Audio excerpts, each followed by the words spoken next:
been nearly 3 years since New York City's second COVID patient arrived at the emergency room just steps from Word Up. Since then, we've been responding to our communities, connecting people in real concrete ways to the resources and the support they need.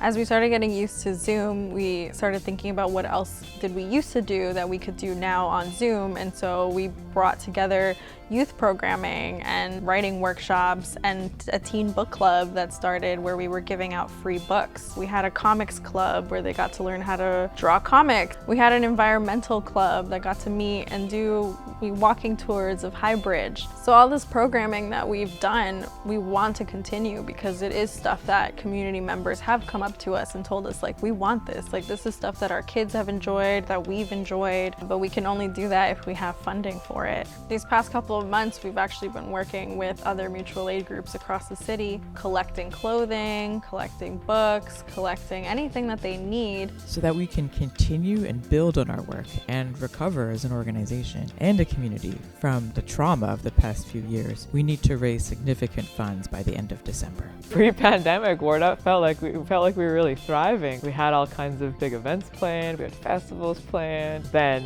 one by one, we had to slowly pull back on everything and cancel everything. And, as much as we still focused on providing access to books the way that we do as Word Up, we really couldn't just focus on that because there was so much hurting in our community, needing our community to go really beyond that. It only made sense to us to really keep the access to books going as long as we could also keep access to other essential goods and information going. Thanks to the initial bump in book sales and COVID relief funds, we were able to expand our staff to really sustain the programming that people have been demanding for years. Now that those relief funds don't exist in 2022, it's been a challenge to keep those going, even though the demand is still there and even the desire on our part to continue it is still there. Tom Burgess was a longtime Uptown resident who discovered Word Up in the first month of its existence, and he quickly became a kind and constant presence, and we quickly gathered that Tom had a lot of stuff and had a lot of care and intention about things being thoughtfully recirculated. Tom had health problems, so we were concerned when we heard about who was susceptible to COVID-19. Sadly, he contracted it in April 2020 and said goodbye, and the worst happened, and Tom passed in June 2020. Like Word Up, recirculation started organically.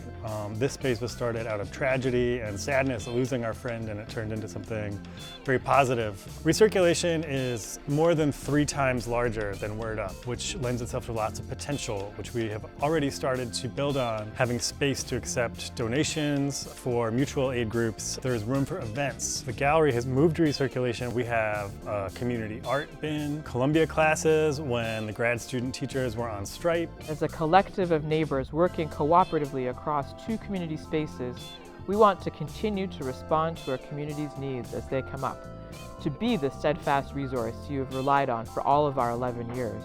With your monetary support, we can continue to offer and grow our robust community programming, which often includes kids and teens receiving free or heavily discounted books and supplies, pay our artists and authors, sustain much-needed book and food distribution with mutual aid projects, and keep the lights on and the staff whole at Word Up and Recirculation. Please contribute today or become a recurring member so that Word Up can continue to be a resource for the neighborhood, for our communities, for you.